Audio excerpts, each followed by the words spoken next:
Today we're here to speak about Elaine's first ever trance mediumship experience. First of all, I would like to tell you about a show we've got in London coming up on the 7th of March. I will leave tickets in the description, all the info you need. Also, if you do enjoy the video and want to read in, you can contact Elaine on Facebook or via email, which will be below as well. So if you could go ahead and describe the experience of the first time for you.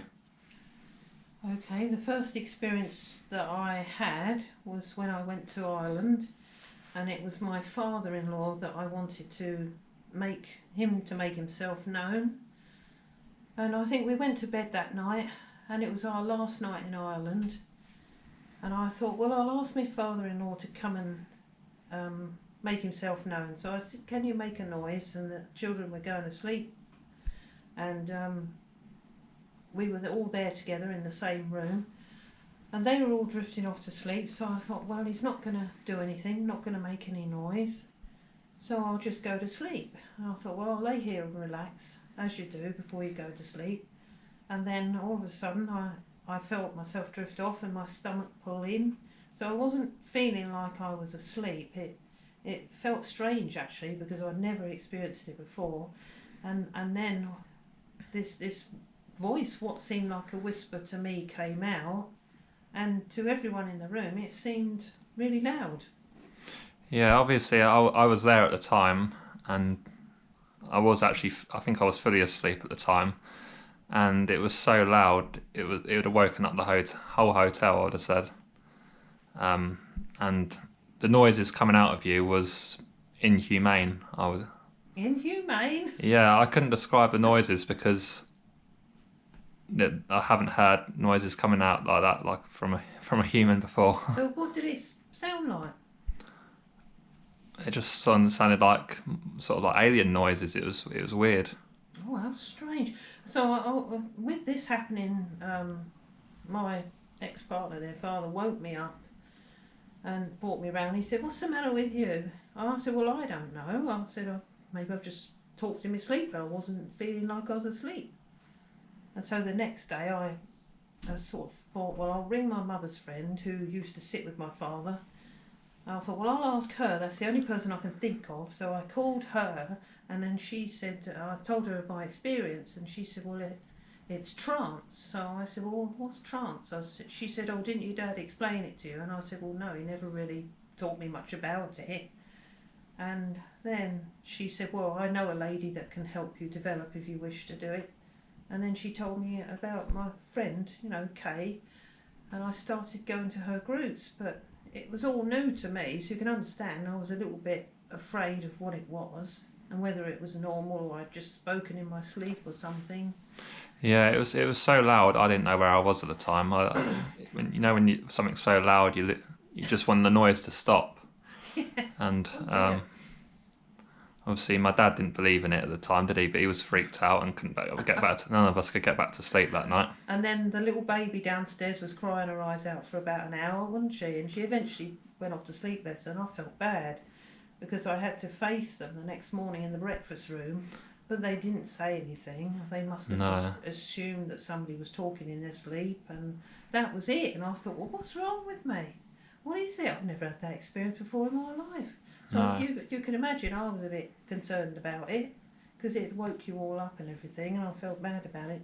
But once I found out what it was, then I was able to control it. Yeah, because back then, I wasn't an alien. back then you didn't really know anything about trance mediumship, did you? No, my dad was a physical medium, so I'd only ever sat with him, and all I knew is that, as you know, he used to go off to sleep into a deep trance, not hear anything, and then the spirits would come and move things about. But he didn't really ever explain anything to me, to be honest. Only the rules of the circle, that you weren't allowed to touch the trumpet. That was it. So, of course, I didn't have no idea what trance were. Didn't even know what guides were. How did it feel on the night when it happened for you? Well, it was, I don't know, I can't really describe it. It was weird because my stomach was pulled in, so it was like the soul speaking through you had to make a huge effort to speak through a human. So they had to take their chances and use me before I went to sleep properly in order to get through. So they must have gone to some sort of huge effort. And then I remember what they said, and I thought, well, why would you say that? But, you know, it seemed like it was who I'd asked for, which was your grandfather, and he was trying to say that he loved his son, and he was, although it was all new to him, it was very, very powerful, very strong. Yeah. And it just came from nowhere, and I thought, well, what the heck's happened to me? Yeah, because when we told you what happened, you seemed quite surprised by the whole thing. You weren't really aware of what had happened at all. I wasn't. It was really quiet. To me, it was just like a little tiny whisper, and I thought, what's happened? What's that? And I thought, well, no one's going to hear that, surely. They must be asleep. And you all woke up and said, Mum, wake up. And I thought, what was it? I remember my dad panicking and trying to get you out of it. Yeah. Because it must have gone on for about maybe 15 seconds, I'd say. Yeah, he said, what's the matter with you? You're possessed, because he doesn't really believe in all that sort of thing, although he has seen things. But he didn't really believe. So I said, no, nothing like that. I said, I just was going off to sleep. In the lead up to that happening, I don't think you've ever spoke, but was the trance, was the portraits you done before or after doing that? Because you used to do psychic portraits, didn't you? Yes, I did. I used to sit in my room for what seemed like ages and do these drawings of all these faces. Yeah, you don't They're need... all clumped together sometimes in what seemed like a cloudy thing. Because I remember you used to do portraits from the mind that used to be brilliant drawings, but then you don't ever do portraits no more. They just stopped. Do you think that might have been them surrounding themselves with you, around you? It might be, yeah. In your mind, maybe, in the lead up to something happening? Yeah, because when I put that tape recorder on in the house, when my kids were little, you were at school, Louise was going to go out in the pram, so I left it on in the house, and we got things going on in the house, and that's before I started all of this. So I assumed that they were trying to say, well, it's time for your thing to come out now. It's time for trance to realise itself and come out.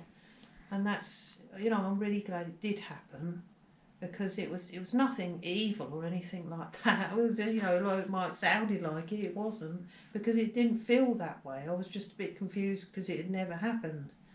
But I'm glad that it did. And then after that, I don't think it's before or after that, we started getting what seemed like activity, didn't we? I don't know if it's after that or before. In the house, do you remember? We all saw that figure in the doorway moving about. In the front door, we'd all been shopping, and I assumed it was my father-in-law. It was right near to Christmas, and it looked like a man shape in the doorway, and when we come in, there was no one in the house. Yeah. And I assume it was him, you know. So all these things were going on and happening before it all started.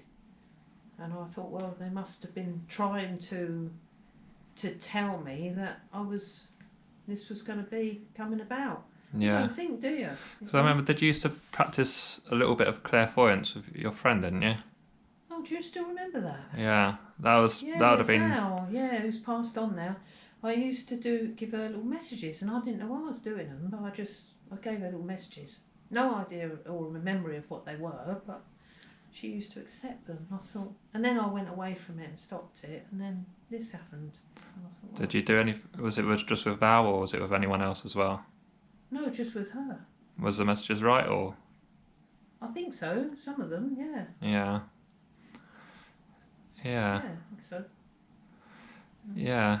So the psychic portraits, they don't come into your mind no more then, because they were really good drawings. They was as good as any portrait. Well, they weren't that good. They were quite. They were a bit flat to the page, but I thought, I don't know. And I just got to a point where I couldn't seem to draw them anymore. No, it just all went out the window, and I thought that was the beginning of the art, I suppose. I remember you doing one with the faces from that World Trade Center as well. Oh, that was scary. I looked at a newspaper, and the World Trade Center had recently happened, and there was a little tiny clip in the newspaper, And as I looked at it, all these faces were coming out of the page, so I just drew round them. And even then, the souls were starting to show themselves, weren't they? Because I do the souls in the paintings now. Yeah. And even then, they were starting to show themselves. And all these souls, they looked a bit frightened. They looked panicky. So it's like you could see all the panic scene inside the picture. And like they were, I don't know if they were unrested or what, but I threw it away. I thought, oh no, better leave it alone. And I threw it out, you know, because I thought, well, I hope they are rested. But they were showing me their panic-stricken faces. And I thought, oh dear, that's a bit creepy.